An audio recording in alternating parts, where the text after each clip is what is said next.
Well, did you know that 1 in 5 people experiences a mental health issue at some point in time? The Klein Family Harford Crisis Center was created to help. We've got Pamela Llewellyn. She is the interim executive director here to tell us more. Thank you so much for being with us. Thank you for having me. So tell us a little bit more about the center to begin with. Sure. The Klein Family Harford Crisis Center really kind of birthed out of a vision to integrate behavioral health care for our region. We identified that there were a lot of gaps in accessing behavioral health care. Probably the most prevalent example is when individuals need to access care outside of usual business hours, their default was always a hospital emergency department. And the community really kind of came together and said, that's not right, that's not the best place to get care. And certainly hospital emergency departments are a good place to get care when the emergencies occur. But it's not the most conducive environment for receiving behavioral health care. So that's really what the Crisis Center is all about. It's about providing people with the ability to access specialized behavioral health care 24/7 around the clock.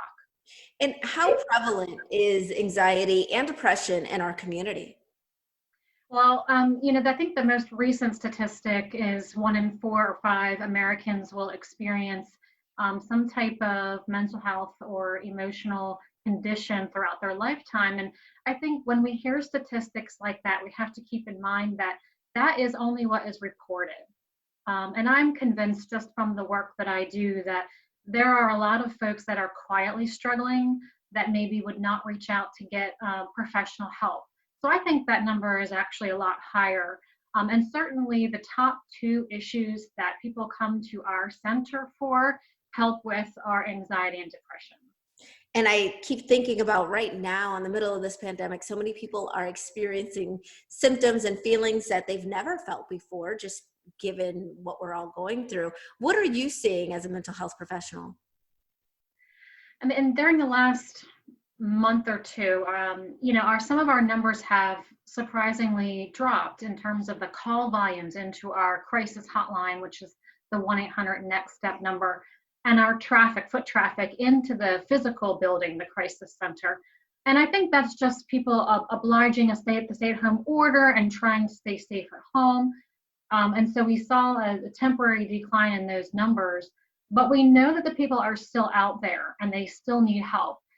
Some folks have temporarily stopped treatment also during the COVID pandemic, which is not a good thing because it tends to exacerbate symptoms and then it becomes a crisis.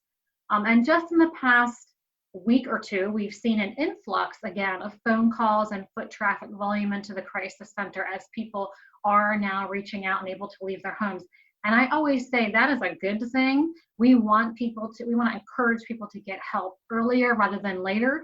And despite the name Crisis Center, we do want people to get help before it gets to be a crisis. So the slight decline and now the uptick in our numbers is actually encouraging to me to see.